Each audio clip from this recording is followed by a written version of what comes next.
بسم اللہ الرحمن الرحیم۔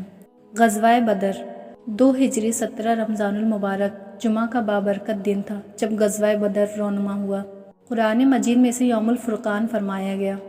اس جنگ میں مسلمانوں کی تعداد 313 تھی، جن کے پاس صرف 2 گھوڑے، 70 اونٹ، 6 زرہیں یعنی لوہے کا جنگی لباس اور 8 تلواریں تھیں، جبکہ ان کے مقابلے میں لشکر کفار 1000 افراد پر مشتمل تھا، جن کے پاس 100 گھوڑے، 700 اونٹ اور کثیر آلات حرب تھے۔ جنگ سے قبل رات حضور سرور عالم صلی اللہ تعالیٰ علیہ وسلم نے اپنے چند جانثاروں کے ساتھ بدر کے میدان کو ملاحظہ فرمایا اور زمین پر جگہ جگہ ہاتھ رکھ کر فرماتے، یہ فلاں کافر کے قتل ہونے کی جگہ ہے اور کل یہاں فلاں کافر کی لاش پڑی ہوئی ملے گی۔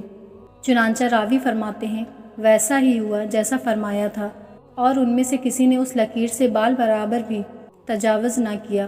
سبحان اللہ، کیا شان ہے ہمارے پیارے آقا صلی اللہ تعالیٰ علیہ وسلم کی کہ اللہ عز و جل کے عطا سے ایک دن پہلے یہ بتا دیا کہ کون کب اور کس جگہ مرے گا۔ اس رات اللہ عز و جل نے مسلمانوں پر اونگ طاری کر دی، جس سے ان کی تھکاوٹ جاتی رہے، اور اگلی صبح بارش بھی نازل فرمائی، جس سے مسلمانوں کی طرف ریت جم گئی اور پانی کی کمی دور ہو گئی۔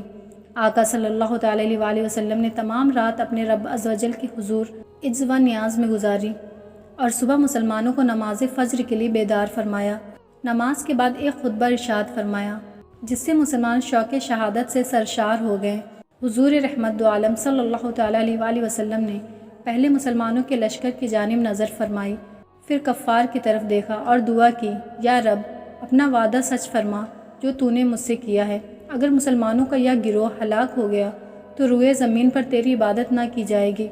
اللہ عز و جل نے مسلمانوں کی مدد کے لیے پہلے 1000 فرشتے نازل فرمائے، اس کے بعد یہ تعداد بڑھ کر 3000 اور پھر 5000 ہو گئی۔ پیارے آقا صلی اللہ تعالیٰ علیہ وسلم نے کنکریوں کی ایک مٹھی بھر کر کفار کی طرف پھینکی، جو کفار کی آنکھوں میں پڑی۔ جانثار مسلمان اس دلیری سے لڑے کہ لشکر کفار کو عبرتناک شکست ہوئی۔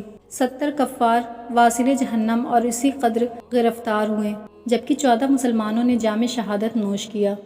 اللہ ہم سب کو اصحاب بدر کے صدقے ہماری مغفرت فرمائے، نبی پاک صلی اللہ علیہ وسلم سے سچی محبت عطا فرمائے، آمین۔